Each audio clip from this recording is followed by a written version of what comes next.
Nu er det ikke noget, vi bare taler om. Nu er det rent faktisk noget, vi kan se. Men først skal der graves et spadestik eller 3. Nysgerrige borgere samlede sig tidligt, nogle bedre forberedt end andre. Det blev her, vi jo på tværs af alder og køn og etnicitet kan udforske verden.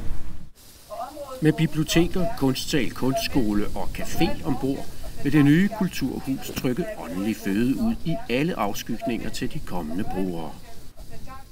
Den der løsning med at komme parkhuset sammen med de nye byggeri, det bliver rigtig, rigtig godt.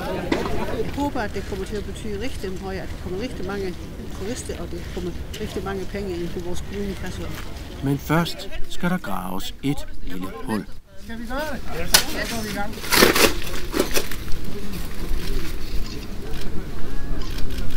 Smid det!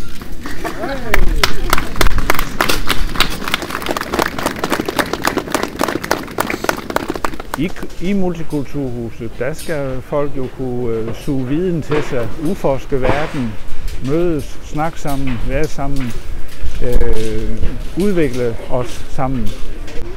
Og så vil den arkitektur, som vi jo anvender, den vil gøre Sønderborg også til et sted, hvor man skal hen for at kigge på moderne byggerier.